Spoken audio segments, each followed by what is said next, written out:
আসসালামু আলাইকুম প্রিয় শিক্ষার্থীরা, এই ভিডিওতে আমরা ক্লাস 9-10 এর পদার্থবিজ্ঞান বইয়ের 6ষ্ঠ অধ্যায় অর্থাৎ বস্তুর উপর তাপের প্রভাব এই অধ্যায়টির 182 থেকে 185 পৃষ্ঠার মধ্যে অনুশীলনীর যেই প্রশ্নগুলো দেওয়া আছে সেই সবগুলো প্রশ্নের উত্তর নিয়ে আলোচনা করব। এক নজরে চলো দেখে নেই এখানে কি কি প্রশ্ন আছে। সাধারণ প্রশ্ন আছে 5টা, এরপর গাণিতিক প্রশ্ন আছে এখানে 5টা, তারপর বহু নির্বাচনী আছে কয়েকটা এবং সবশেষে রয়েছে সৃজনশীল প্রশ্ন 2টা। এই সবগুলো প্রশ্নের উত্তর আমরা স্টেপ বাই স্টেপ দেখব। তাহলে প্রথমে চলো আমরা সাধারণ যে প্রশ্নগুলো আছে সেগুলোর উত্তর দেখে নেই। প্রথম কোয়েশ্চেনটা হলো, একটি কাচের পাত্রে পারদ রেখে উত্তপ্ত করা হলে প্রথমে পারদের উচ্চতা কমে তারপর বাড়তে থাকবে কেন? অ্যান্সার: পারদকে উত্তপ্ত করলে প্রথমে পাত্রটি উত্তপ্ত হয় এবং এর আয়তন বৃদ্ধি পায়।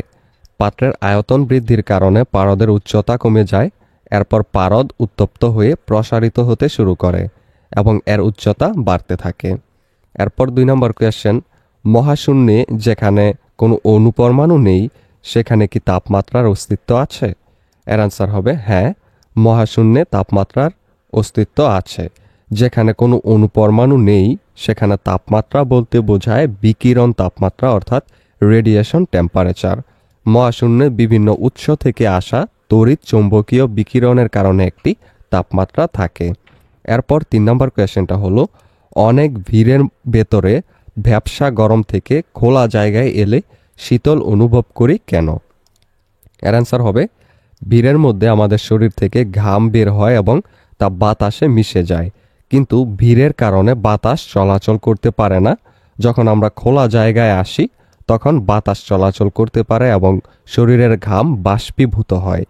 বাষ্পীভবনের সময় শরীর থেকে তাপ গৃহীত হয়, ফলে আমরা শীতল অনুভব করি। 4 নম্বর কোয়েশ্চেন, কাচের গ্লাসে পানিতে বরফ দিলে গ্লাসের গায়ে বিন্দু বিন্দু পানি জমে কেন? আনসার: গ্লাসে বরফ দিলে গ্লাসটি ঠান্ডা হয়ে যায়। বাতাসের জলীয় বাষ্প ঠান্ডা গ্লাসের সংস্পর্শে এসে ঘনীভূত হয় এবং বিন্দু বিন্দু পানি হিসেবে গ্লাসের গায়ে জমে। 5 নম্বর কোয়েশ্চেন, প্রেসার কুকারে তাড়াতাড়ি রান্না করা যায় কেন? আনসার: প্রেসার কুকারে রান্নার সময় ভেতরের জলীয় বাষ্প বাইরে বের হতে পারে না, ফলে ভেতরের চাপ বৃদ্ধি পায় এবং পানির স্ফুটনাঙ্ক বেড়ে যায়। উচ্চ তাপমাত্রায় রান্না তাই তাড়াতাড়ি হয়। এই ভিডিওতে আমরা ক্লাস 9-10 এর পদার্থবিজ্ঞান বইয়ের 6ষ্ঠ অধ্যায়ের 183 পৃষ্ঠার মধ্যে গাণিতিক যে কোয়েশ্চেনগুলো আছে এবং বহু নির্বাচনের যে প্রশ্নগুলো আছে সেই সবগুলো প্রশ্নের উত্তর নিয়ে আলোচনা করব। প্রথমে চলো আমরা গাণিতিক প্রশ্নগুলো দেখে নেই। 1 নম্বরটা হলো, বিজ্ঞানী সেলসিয়াস যে থার্মোমিটার প্রবর্তন করেছিলেন সেই থার্মোমিটারে বরফের গলনাঙ্ক ছিল 100 ডিগ্রি সেলসিয়াস, পানির বাষ্পীভবন ছিল 0 ডিগ্রি সেলসিয়াস। সেই থার্মোমিটারের কোন তাপমাত্রায় সেলসিয়াস এবং ফারেনহাইট তাপমাত্রা সমান হবে?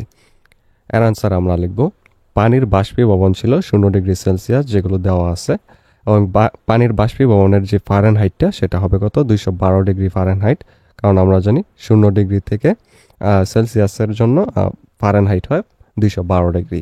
এরপর বরফের গলনাঙ্ক ছিল হলো 100 ডিগ্রি সেলসিয়াস, বরফের গলনাঙ্কেও ফারেনহাইটে হলো 32 ডিগ্রি ফারেনহাইট। এখন সূত্র অনুযায়ী আমরা সূত্রটা জানি হলো টিসি মানে হলো সেলসিয়াস থেকে 100 বিয়োগ দিতে হয়, এবং নতুন যেই স্কেলটা আমাদেরকে বলে, যেমন এটার বাষ্পীভবনের জন্য 0 ডিগ্রি বলছে, তাই 0 থেকে এখানে 100 বিয়োগ দিতে হবে। তাহলে সমান হবে টিএফ মাইনাস 32 এটার জন্য, এবং 212 থেকে বিয়োগ যাবে হলো 32। যেহেতু সেলসিয়াস ও ফারেনহাইটের তাপমাত্রা সমান, তাই টিসি সমান হবে টিএফ মানে সেলসিয়াস সমান হবে ফারেনহাইট। এবার আমরা এই যে এইটা এই পাশে লিখব টিসি এর জন্য, এবং টিএফ বা ফারেনহাইটের জন্য লিখব আমরা এইটা। তাহলে 0 থেকে 100 চলে গেলে মাইনাস 100, এবং 212 থেকে 32 গেলে হয় 180। এইবার আমরা নিচে যেই মাইনাস 100 এবং 180 আছে এটাকে 20 দিয়ে ভাগ করব, তাহলে এখানে হবে -5 এবং এখানে হবে 9। এরপর আমরা এই পাশ ওই পাশ ডান বাম আমরা গুণ করে দিব আড়াআড়িভাবে, তাহলে হবে 9 মাইনাস হলো 9 100 গুণ হলে 900, এবং এখানে হবে -5 টিসি প্লাস 5 32 হবে 160, এখানে মাইনাস এখানে মাইনাস এখানে হবে প্লাস। এবার এই -5 ওই পাশে গিয়ে প্লাস হয়ে যাবে, তাহলে 9 আর 5 হবে 14 টিসি, এবং এইখানের মাইনাসটা এখানে গিয়ে প্লাস হয়ে 160-এর সাথে যোগ হয়ে হবে 1060। এবার এখানে টিসি রেখে 14 এই পাশে নিয়ে ভাগ করে দিব, এখানে যেহেতু গুণ তাহলে হবে 75.71 ডিগ্রি সেলসিয়াস। অতএব উল্লেখিত থার্মোমিটারটির 75.71 ডিগ্রি সেলসিয়াস তাপমাত্রায় সেলসিয়াস এবং ফারেনহাইট তাপমাত্রা সমান হবে। এরপর 2 কোয়েশ্চেনটা হলো কোন তাপমাত্রায় স্বর্ণের ঘনত্ব 0.01% কমে যাবে। এর অ্যান্সার আমরা লিখব, আমরা জানি যে রো সমান হলো m/v, অর্থাৎ ঘনত্বের সূত্র হলো m/v, অর্থাৎ যেই ভর সেটাকে আয়তন দিয়ে ভাগ করলে যেই মানটা পাওয়া যায় সেটাই হলো রো এর মান বা ঘনত্ব। এবার এই ভিটা এই পাশে রেখে এই রোটাও এই পাশ থেকে এই পাশে নিয়ে আসবো, তাহলে আয়তন সমান হলো m/রো। পরিবর্তিত যে ঘনত্বটা আমরা পাবো কমে যাওয়ার পর সেটাকে আমরা ধরে নিলাম রো কমপ্লিমেন্ট। এবার এইখানে আমরা জানি ভরের মান কিন্তু পরিবর্তন হবে না, কিন্তু আয়তনের মান অবশ্যই পরিবর্তন হবে, তাই আমরা আয়তনের উপরেও কমপ্লিমেন্ট দিয়ে আবার রো কমপ্লিমেন্ট সমান m/v কমপ্লিমেন্ট লিখলাম। এবার আমরা এই ভি কমপ্লিমেন্ট ওই পাশে নিয়ে এই রো কমপ্লিমেন্ট এই পাশে নিয়ে আসবো, তাহলে রো কমপ্লিমেন্টের যেই মানটা বের হবে সেটা হলো আগে যেই রোটা ছিল আর কি প্রথমে ঘনত্ব, সেটা থেকে ওই রো এর 0.001% যে ঘনত্ব যেটা কমে যাবে ওইটাকে বিয়োগ দিলে যেই মানটা হবে সেটাই কিন্তু এই পরিবর্তিত যেই ঘনত্ব সেইটা। তাহলে এটা থেকে এটা বিয়োগ দেব। এবার পি মাইনাস পি এর এই যে 0.001% মানে হলো 10⁻⁵, কারণ এখানে কিন্তু পার্সেন্টের জন্য আলাদা 100 আবার এখানে যোগ হবে, তাহলে এখানে আমরা কিন্তু সাইন্টিফিক উপায়ে যদি নিয়ে যাই তাহলে এখানে 3 ঘর আরও হবে, এখানে পার্সেন্টের জন্য 100-র কারণে 2 ঘর, তাহলে হবে 5 ঘর, তাহলে 1 × 10⁻⁵ হবে এবং এইটার মানটা হবে কিন্তু 0.99999 রো। এরপর এখানে ভি এর জন্য আবার প্রথম যেই ভিটা ছিল ওইটার সাথে কিন্তু যুক্ত হবে 1 প্লাস গামা তারপর ডেল টি। এইবার এই যে ভি এর সূত্রটা কিন্তু আমরা এখান থেকে পেয়েছি কমপ্লিমেন্টের জন্য m/রো কমপ্লিমেন্ট, এবং এটার জন্য ভি এর জন্য পেয়েছি হলো m/শুধু রো। এবার 1 প্লাস গামা ডেল টি। এরপর এই পাশের m দুইটাকে আমরা কাটা দিয়ে দিব, তাহলে এখানে যে পিটা আছে ওইটা উপরে চলে যাবে এবং এখানে থাকবে হলো শুধু 1 plus del gamma del T. এরপর রো কমপ্লিমেন্টের যেই মানটা আমরা পেয়েছিলাম 0.99999 রো, এটা আমরা এখানে বসিয়ে দিলাম এবং এখানে শুধু রো আছে, মানে এখানে কিন্তু একটা রো আছে, তাই আমরা এখানে 1 লিখলাম। এরপর এই পাশে যেটা ছিল সেটা লিখে দিলাম।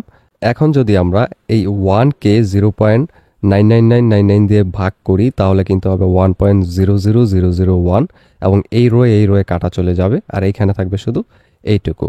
এরপর এইখানে শুধুমাত্র গামা ডেল টিটা রেখে 1টা প্লাস আকারে যে ছিল ওইটা কিন্তু ওই পাশে নিয়ে আমরা বিয়োগ করে দেব।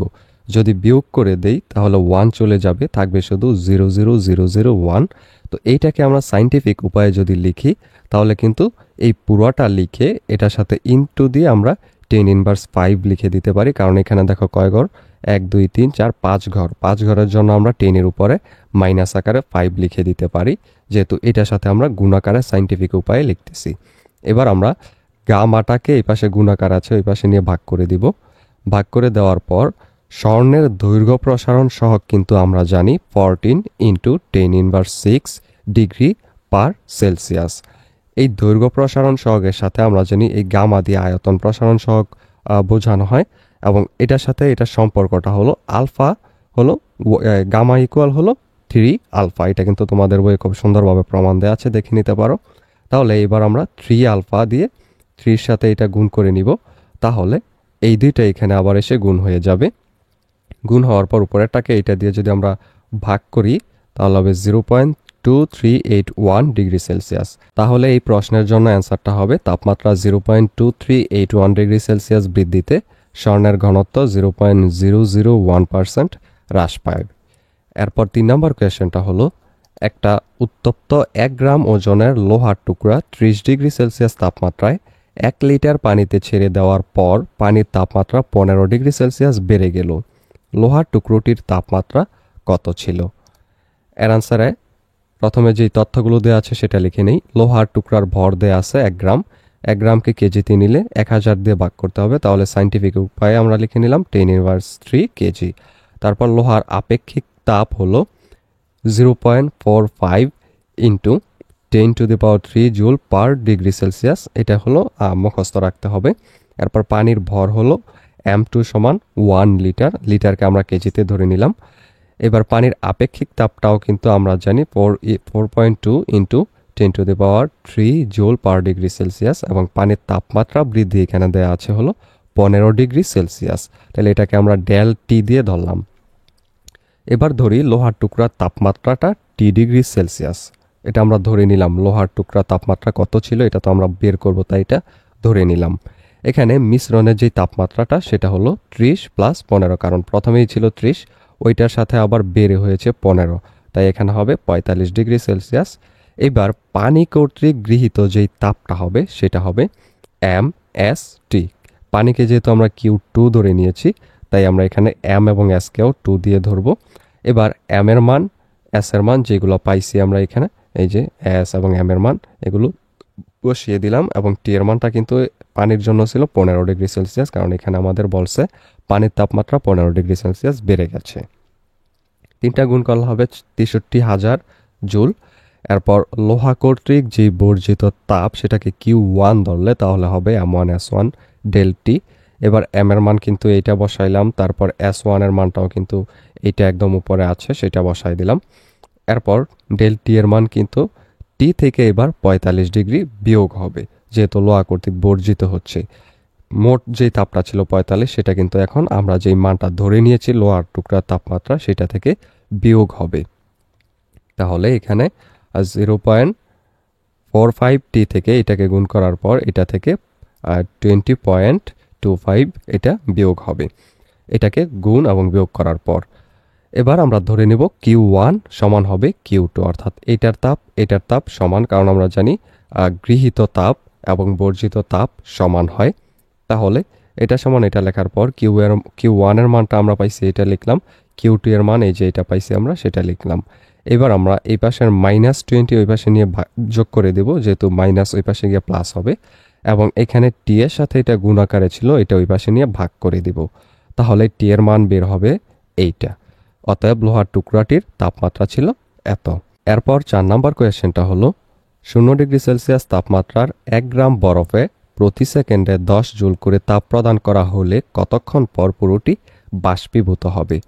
এর আনসারে প্রথমে যেগুলো দেওয়া আছে সেগুলো লিখে নিই। এখানে 0 ডিগ্রি সেলসিয়াস তাপমাত্রা, 1 গ্রাম বরফকে 0 ডিগ্রি সেলসিয়াস তাপমাত্রার পানিতে পরিণত করতে প্রয়োজনীয় তাপকে আমরা Q1 ধরে নিলে এটা সমান হবে Q1 = mLF। এখানে m হলো ভর, পানির বা বরফের যে ভরটা সেটা, এবং LF মানে হলো 0 ডিগ্রি সেলসিয়াস তাপমাত্রায় বরফের যেই গলনাঙ্কটা সেটা, গলনাঙ্কের যে সুপ্ত তাপ, ওই সুপ্ত তাপটা হলো LF। এবার m এর মানটা আমরা বসিয়ে দিলাম 1 গ্রামের জন্য 1 × 10⁻³ কেজি, কারণ গ্রামকে কেজিতে নিলাম এটা দিয়ে গুণ করে। এরপর LF এর মান আমরা কিন্তু জানি, সেটা আমাদের মুখস্থ রাখতে হবে যেহেতু দেয়া নেই, সেটা হলো 3,34,000 জুল পার কেলভিন। এবার এটাকে গুণ করলে হবে 334 জুল। আবার 0 ডিগ্রি সেলসিয়াস তাপমাত্রার 1 গ্রাম পানিকে 100 ডিগ্রি সেলসিয়াস তাপমাত্রার পানিতে পরিণত করতে প্রয়োজনীয় যেই তাপটা সেটা Q2 হলে এটার জন্য আবার হবে Q2 = ms 100 - 0। যেহেতু 100 ডিগ্রি সেলসিয়াস তাপমাত্রার পানিতে আমরা পরিণত করব 0 থেকে, তাই 100 থেকে আমরা 0কে বিয়োগ দেব। এবার m এর মান আমরা তো জানি 1 গ্রাম, এটা লিখলাম কেজিতে, এটা দিয়ে গুণ করে, এবং এটাকে 100 ডিগ্রি সেলসিয়াস তাপমাত্রায় পরিণত করতে যে প্রয়োজনীয় সুপ্ত তাপ, সেই সুপ্ত তাপটা হলো এইটা 4200। এই 4200 যে একক সেটা হলো joule per KG per kelvin. এরপর 100 ছিল এখানে, 100 থেকে 0 বিয়োগ দিলে 100 ডিগ্রি সেলসিয়াস, গুণ করলে হবে 420 জুল। তারপর এই 100 ডিগ্রি সেলসিয়াস তাপমাত্রার পানিকে আবার 100 ডিগ্রি সেলসিয়াস তাপমাত্রার বাষ্পে পরিণত করতে প্রয়োজনীয় যেই তাপ সেটাকে Q3 ধরলে এটা সমান হবে mLV ধরলাম এটাকে। এবার বাষ্পীভবনের যে সুপ্ত তাপটা সেটা কিন্তু আমরা জানি হলো 22,68,000 জুল পার কেজি। এবার এটা দিয়ে এটাকে গুণ করব, তাহলে হবে 2268। এবার মোট যেই তাপটা সেটাকে আমরা তিনটা যোগ করলে যে মানটা হবে সেটা দিয়ে বের করে ফেলবো। তাহলে তিনটা এবার আমরা যোগ করে দিলাম, হবে 3022 জুল। এইবার পুরোটি বাষ্পীভূত হতে প্রয়োজনীয় যে সময় সেটা লেগেছিল, এই 3022 জুলকে আমরা এবার 10 দিয়ে ভাগ করব। 10 দিয়ে ভাগ করার কারণটা হলো এখানে কিন্তু বলে দিছে যে প্রতি সেকেন্ডে 10 জুল করে তাপ প্রদান করা হলে, তাহলে এই 10 জুল দিয়ে পুরোটাকে ভাগ করলে হবে 302.2 সেকেন্ড, এটাই হবে উত্তর। অতএব পুরোটি বাষ্পীভূত হতে প্রয়োজনীয় সময়টা হলো 302.2 সেকেন্ড। এরপর 5 নম্বর কোয়েশ্চেন, একটি নিশ্ছিদ্র সিলিন্ডারে আবদ্ধ গ্যাসের তাপমাত্রা 30 ডিগ্রি সেলসিয়াস থেকে বাড়িয়ে 100 ডিগ্রি সেলসিয়াস করা হলে গ্যাসের চাপ কত শতাংশ বেড়ে যাবে? এর আনসার, এখানে আদি চাপটাকে আমরা P1 ধরে নিলাম, এরপর পরিবর্তিত যেই চাপটা সেটাকে আমরা P2 ধরে নিলাম। এখানে আবদ্ধ সিলিন্ডারে তাপমাত্রা বৃদ্ধি ঘটেছে, তাই আয়তন একই থাকবে। এবং আমরা জানি হলো PV ইকুয়াল হলো nRT, তাহলে আদি চাপ দিয়ে যদি ধরে নেই সেটার জন্য হবে P1V ইকুয়াল nRT1, এবং পরিবর্তিত যে চাপটা সেটাকে P2 দিয়ে ধরলে সেটার জন্য হবে P2V ইকুয়াল nRT2। এই দুইটাকে আমরা দুইটা সমীকরণ লিখলাম। এবার 1 এবং 2কে যদি আমরা যোগ করি তাহলে এই যে এই পাশের যেই V আছে এবং এই পাশের যেই V, এখানে যেই V বাদ হয়ে যাবে, অর্থাৎ কাটাকাটি হয়ে যাবে, এবং এখানের এনআরটাও কিন্তু কাটাকাটি হয়ে যাবে। তাহলে P1/P2 থাকবে এবং এখানে T1/T2 থাকবে। এবার T1 এবং T2 এর মান কিন্তু আমাদেরকে দেওয়া আছে এখানে 30 ডিগ্রি এবং 100 ডিগ্রি সেলসিয়াস। তো 30 ডিগ্রিকে আমরা 273 দিয়ে যোগ করে কেলভিনে নিয়ে যাব। কেলভিন নিয়ে এখানে কিন্তু আমাদের অঙ্কগুলো করতে হবে, এবং 100 ডিগ্রির সাথে আবার 273 যোগ করে 373 কেলভিন বানিয়ে নেব এটাকে। এবার T1 T2 এর মান বসিয়ে দিলাম এখানে। এরপর এখানে যেই P2 সেটার মানটা আমরা নির্ণয় করব, এই কারণে আমরা এটা আর গুণ করলাম, এটা আর গুণ করলাম, তাহলে P1 এটার সাথে গুণ হয়ে এটা হলো, এবং এটার সাথে এটা গুণ হওয়ার পর এই P2 এর সাথে এটা যেহেতু গুণ ছিল তাই এখানে P2 রেখে এটাকে আমরা ওই পাশে নিয়ে ভাগ করে দেব। তাহলে 373 P1/303 হবে। এবার চাপ বৃদ্ধির যেটা সেটা হবে P2 থেকে এই P1 এর মানটা বাদ দিলে যা হয় তা। তো P2 এর মান তো এটা বসাইলাম। এবার এখান থেকে P1 এর মান বাদ দিলে যেটা হবে সেটাই হলো চাপ বৃদ্ধি। এবার এখানে আমরা লসাগু করব। লসাগু করলে 373, এখানে 303 নিচে থাকবে, তারপর 303 দিয়ে কিন্তু এখানে এটাকে গুণ করানো হবে। তাহলে গুণ করলে 303 ওই পরে গিয়া বিয়োগ হয়ে যাবে। তাহলে 373 থেকে 303 চলে গেলে থাকবে 70, এখানে থাকবে P1। এবার এটাকে এটা দিয়ে ভাগ করো, তাহলে হবে 0.231 P1। P1 এর 23.1% হয় এটা। অতএব গ্যাসের চাপ হবে 23.1% বৃদ্ধি। এরপর এখানে বহু নির্বাচনী কোয়েশ্চেনগুলোর উত্তরও চলো আমরা দেখে নেই স্টেপ বাই স্টেপ। প্রথম বহু নির্বাচনীটা হলো রেল লাইন নির্মাণের সময় দুটি রেল যেখানে মিলিত হয় সেখানে একটু ফাঁকা রাখা হয় কেন? এর আনসার হবে ঘ, তাপীয় প্রসারণের কারণে রেল লাইনের বিকৃতি পরিহার করার জন্য। এরপর 2 নম্বর, ঘর্মাক্ত দেহে পাখার বাতাস আরাম দেয় কেন? এটা হলো বাষ্পায়ন শীতলতার সৃষ্টি করে তাই। এরপর 3 নম্বর কোয়েশ্চেন, সুপ্ত তাপের মাধ্যমে, অ্যান্সার হবে গ, 2 ও 3, অর্থাৎ বস্তুর অবস্থার পরিবর্তন হয় এবং বস্তুর অভ্যন্তরীণ শক্তি বৃদ্ধি পায়। তারপর এখানে 4 নম্বর কোয়েশ্চেন, সম্পূর্ণ বরফ গলতে কত সময় লেগেছিল? এটার অ্যান্সারটা হবে 6 মিনিট। এটার ব্যাখ্যাটা চলো আমরা একটু দেখে নিই। ব্যাখ্যার মধ্যে তাপ প্রয়োগ করা হলে প্রথমে পদার্থের তাপমাত্রা বৃদ্ধি পায়, একটি নির্দিষ্ট মানে পৌঁছার পর বস্তু গলতে শুরু করবে। এ সময় তাপমাত্রা আর বাড়বে না, সমস্ত বস্তুটি না গলা পর্যন্ত তাপমাত্রা স্থির থাকবে। উপর্যুক্ত প্রশ্নে বরফ গলতে 6 মিনিট সময় লেগেছিল। এই যে এখানে কিন্তু দেখা যাচ্ছে বরফটা গলতে গিয়ে 6 মিনিট সময় লেগেছিল। এরপর গলিত পানির তাপমাত্রা স্ফুটনাঙ্কে পৌঁছাতে প্রয়োজনীয় সময় কত মিনিট? এটা হবে 6। এটার ব্যাখ্যাটাও চলো দেখে নিই। উল্লিখিত লেখচিত্রে 6ষ্ঠ মিনিট থেকে তাপমাত্রা বৃদ্ধি পায়, একটি নির্দিষ্ট মানে পৌঁছে গেলে অর্থাৎ 6 মিনিটে তাপমাত্রা সর্বোচ্চ বৃদ্ধি পায়, অর্থাৎ 100 ডিগ্রি সেলসিয়াস তাপমাত্রা হয়, অর্থাৎ পানি ফুটতে শুরু করে। এখানে কিন্তু দেয়া আছে এই যে 6 পর এখানে কিন্তু 12 মিনিট বরাবর আমরা দেখতে পাচ্ছি যে 100 ডিগ্রি সেলসিয়াসে পৌঁছে গেছে।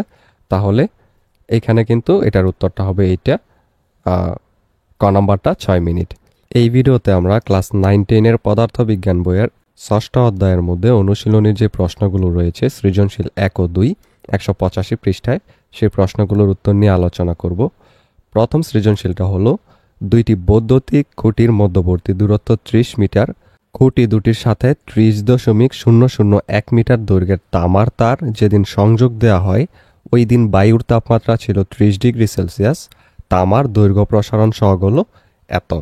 শীতকালে যেদিন বায়ুর তাপমাত্রা 4 ডিগ্রি সেলসিয়াস হলো সেদিন তারটি ছিঁড়ে গেল। কয়ের কোয়েশ্চেন হলো পানির ত্রৈধবিন্দুর সংজ্ঞা দাও। এর অ্যান্সার হবে যে নির্দিষ্ট তাপমাত্রা ও চাপে পানি 3 অবস্থাতেই অর্থাৎ বরফ, পানি ও জলীয় বাষ্পরূপে অবস্থান করে তাকে পানির ত্রৈধবিন্দু বলে। কয়ের কোয়েশ্চেন দুটি বস্তুর তাপ সমান হলেও এদের তাপমাত্রা ভিন্ন হতে পারে কি ব্যাখ্যা করো। এর অ্যান্সার হলো দুটি বস্তুর তাপ সমান হলেও এদের তাপমাত্রা ভিন্ন হতে পারে। যেমন দুটি অসমান ভরের পানির পাত্রকে একই সময় ধরে সমপরিমাণ তাপ দিতে থাকলে দেখা যাবে বেশি ভরের পাত্রটির তাপমাত্রা কম হয়। আবার একটি তামা ও একটি লোহার দণ্ডকে একই তাপ দিয়ে পরস্পরের সংস্পর্শে রাখলে দেখা যাবে তামা থেকে লোহা তাপ গ্রহণ করবে এবং তামা তাপ বর্জন করবে, অর্থাৎ তাপ সমান হওয়া সত্ত্বেও দুটি বস্তুর তাপমাত্রা ভিন্ন হতে পারে। এরপর গয়ের কোয়েশ্চেনটা হলো বায়ুর তাপমাত্রাকে ফারেনহাইট স্কেলে প্রকাশ করো। এর অ্যান্সার উদ্দীপকে উল্লেখিত দিনে বায়ুর তাপমাত্রাটা সেলসিয়াস স্কেলে টিসি সমান হলো 30 ডিগ্রি ছিল, এই যে এখানে। এরপর ফারেনহাইট স্কেলে এটা আমরা ধরে নিলাম ওই দিনের তাপমাত্রা ছিল টিএফ। এবার আমরা জানি সেলসিয়াসের সাথে ফারেনহাইট স্কেলের সম্পর্ক হলো TC/5 = TF - 32/9। এটা কিন্তু তোমাদের বইয়ে খুব সুন্দরভাবে দেয়া আছে। বা TF এখানে কিন্তু আমরা এবার আর গুণ করব, তাহলে এটার সাথে এটা গুণ হবে, এটার সাথে এটা গুণ হবে, তাহলে এটার সাথে গুণ হওয়ার পর হলো 5 ইন্টু এইটা এবং এটার সাথে এটা গুণ হলে হবে 9TC। তো এখানে যেহেতু 5 ইন্টু এইটা ছিল এখানে আমরা 5টা ওই পাশে নিয়ে ভাগ করে দিব যেহেতু গুণ আকারে ছিল, আর এখানে যতটুকু ছিল ততটুকু শুধু এখানে লিখে দেব। এরপর এখানের -32 ওই পাশে গিয়ে কিন্তু প্লাস হয়ে যাবে। তাহলে এই যে 9 আর এটার মান ছিল 30, দুইটা গুণ করে 5 দিয়ে ভাগ করব। ভাগ করার পর এখানে যে 32 আছে ওই পাশে নিয়ে যোগ করে দেব, তাহলে হবে 86 ডিগ্রি ফারেনহাইট। এরপর আবার শীতকালে বায়ুর তাপমাত্রা 4 ডিগ্রি সেলসিয়াস, এখানে কিন্তু দেয়া আছে এই যে 4 ডিগ্রি সেলসিয়াস হলো সেদিন তারটা ছিঁড়ে গেল। তো এখানে আবার শীতকালে ধরি বায়ুর তাপমাত্রা ফারেনহাইট স্কেলে হলো TF। এখন আবার আগের মতো ওই সম্পর্কেই এখানে আর গুণ করার পর এইটা আবার ওই পাশে নিয়ে 32 আবার ওইখানে নিয়ে যোগ করা হবে 39.2 ডিগ্রি ফারেনহাইট। অতএব বায়ুর তাপমাত্রা ফারেনহাইট স্কেলে উক্ত দিনে 86 ডিগ্রি ফারেনহাইট এবং শীতকালে হলো 39.2 ডিগ্রি ফারেনহাইট। দুইটা মান দুইটা লিখে দিলাম। এরপর ঘন কোয়েশ্চেনটা হলো তারটি ছিঁড়ে যাওয়ার কারণ গাণিতিক যুক্তি সহ ব্যাখ্যা করো। এখানে যে তথ্যগুলো দেয়া আছে সেগুলোর আলোকে আমরা উত্তরটা লিখব। তাপমাত্রা কমায় তারটি সংকুচিত হয় বলে তা ছিঁড়ে গেল, অর্থাৎ তাপমাত্রা কমার পর যেই তারটা ছিল তামার সেটা কিন্তু সেটার আন্তঃআণবিক যেই দূরত্বটা সেটা কিন্তু আস্তে আস্তে কমতে থাকে এবং সেটা এক পর্যায়ে ছিঁড়ে যায়। গাণিতিক ব্যাখ্যা হলো উদ্দীপক থেকে দেখা যায় সংযোগ দেওয়ার সময় তামার তারটির দৈর্ঘ্য ছিল হলো 30.001 মিটার, এই যে, এবং বায়ুর তাপমাত্রা ছিল হলো 30 ডিগ্রি সেলসিয়াস। ছিঁড়ে যাওয়ার দিন বায়ুর তাপমাত্রা ছিল T2 ধরে নিলে এটা হলো 4 ডিগ্রি সেলসিয়াস। তাপমাত্রার যে পরিবর্তন সেটা হলো T1 - T2 সমান 26 ডিগ্রি সেলসিয়াস বা 26 কেলভিন। তামার দৈর্ঘ্য প্রসারণ সহগটা হলো আলফা সমান এত, এটা কিন্তু আমরা জানি এবং এখানে আমাদেরকে দেওয়াও আছে সেটা। এরপর যেহেতু তাপমাত্রা কমে গেলেও তাই তারটি কিছুটা সংকুচিত হবে। ধরি তারের সংকোচনের পরিমাণটা হলো L2 - L1। L1 বলতে হলো প্রথম যেইটা এবং ওইটা থেকে পরিবর্তিত হইয়া L2 এবং L2 থেকে L1টা বাদ দিলে আমরা আসল মানটা পাবো, তাই ওইটার সংকোচনের পরিমাণটা এটা ধরে নিলাম। আমরা জানি আলফা অর্থাৎ দৈর্ঘ্য প্রসারণ সহগের সূত্র হলো L2 - L1/L1 × T2 - T1। এইবার আমরা কি করব, এটা আর গুণ করব। এর নিচে মনে মনে 1 আছে, ওইটার সাথে এইটা গুণ হবে, এটার সাথে এইটা গুণ হবে। এরপর এখানে শুধুমাত্র L2 মাইনাস L1 হবে এবং এটা এখানে গুণ হয়ে এটা হয়ে যাবে। এবার আলফা L1 T2 T1 এর মান এখানে আমরা বসায় দিলাম। তাহলে আলফার মান এইটা, L1 এর মান এইটা এবং T2 থেকে T1 বিয়োগ দিলে কিন্তু হয়েছিল 26 কেলভিন। এই যে এইখানে এই 26 কেলভিন আমরা বসায় দিলাম। তাহলে হবে 0.013026 মিটার। সংকুচিত তারটির যে দৈর্ঘ্য সেটা কি হয় তাহলে আমাদের? সেটা হয় হলো 30 থেকে এবার এটা বিয়োগ দিলে যা হবে তাহলে হয় 29.988 মিটার। উদ্দীপক থেকে আমরা দেখতে পাই বৈদ্যুতিক খুঁটিদ্বয়ের মধ্যবর্তী দূরত্ব 30 মিটার, যা সংকুচিত তারের দৈর্ঘ্য অপেক্ষা বেশি, ফলে তারটি টান সহ্য করতে না পেরে ছিঁড়ে গেল। এরপর দ্বিতীয় কোয়েশ্চেনের ক্ষেত্রে দুটি ধাতব দণ্ডের দৈর্ঘ্য হলো 6 মিটার। একটির তাপমাত্রা হলো 30 ডিগ্রি সেলসিয়াস থেকে বাড়িয়ে 800 ডিগ্রি সেলসিয়াস তাপমাত্রা পর্যন্ত উত্তপ্ত করা হলে এর দৈর্ঘ্য বৃদ্ধি পায় হলো 6.0051 মিটার।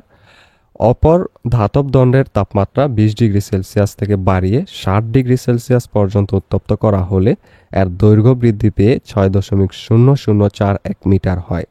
দৈর্ঘ্য প্রসারণ গুণাঙ্ক আলফা, ক্ষেত্র প্রসারণ গুণাঙ্ক বিটা ও আয়তন প্রসারণ গুণাঙ্ককে যদি আমরা গামা ধরে নেই, তাহলে কয়ের কোয়েশ্চেনটা হলো দুটি বস্তুর মধ্যে তাপের আদান প্রদান কিসের উপর নির্ভর করে? এর আনসার হবে দুটি বস্তুর মধ্যে তাপের আদান প্রদান বস্তুদ্বয়ের তাপমাত্রার পার্থক্যের উপর নির্ভর করে। কয়ের কোয়েশ্চেন তাপমাত্রা ও তাপ কেন ভিন্ন লেখো। অ্যান্সার, তাপমাত্রা ও তাপ ভিন্ন কারণ তাপ হচ্ছে এক প্রকার শক্তি যা ঠান্ডা বা গরমের অনুভূতি যোগায়। অপরপক্ষে তাপমাত্রা হচ্ছে কোনো বস্তুর তাপীয় অবস্থা যা অন্য বস্তুর সংস্পর্শে আসলে তাপ গ্রহণ করবে না বর্জন করবে তা নির্ধারণ করে। তাপ পরিমাপের একক জুল, কিন্তু তাপমাত্রা পরিমাপের একক হলো কেলভিন। দুটি বস্তুর তাপমাত্রা এক হলেও তাপের পরিমাণ ভিন্ন হতে পারে, আবার দুটি বস্তুতে তাপের পরিমাণ এক হলেও এদের তাপমাত্রা ভিন্ন হতে পারে। এরপর গয়ের কোয়েশ্চেনটা হলো একটি ধাতব দণ্ডের তাপমাত্রা 80 ডিগ্রি সেলসিয়াস হলে সেটি কেলভিন স্কেলে কত? একদম সহজ অঙ্ক। এটার জন্য আমরা প্রথমে লিখব ধাতব দণ্ডটির তাপমাত্রা দেয়া আছে যেটা 80 ডিগ্রি সেলসিয়াস। এরপর ধরি কেলভিন স্কেলে ওইটার তাপমাত্রা হলো কে, অর্থাৎ টি দিয়ে টেম্পারেচার, কে দিয়ে হলো কেলভিন। সেলসিয়াস ও কেলভিন স্কেলের সম্পর্ক হতে আমরা জানি হলো TC/100 সমান হলো TK - 273.15/100, যেটা তোমাদের বইয়ে খুব সুন্দরভাবে প্রমাণটা দেয়া আছে। সেলসিয়াস স্কেলের সাথে কেলভিন স্কেলের সম্পর্ক হলো এইটা। এবার এই পাশের 100 এই পাশের 100 কিন্তু আমরা বাদ দিয়ে দিতে পারি, যেহেতু একই রকম দুই পাশে, তাই কাটা দিয়ে দিলাম।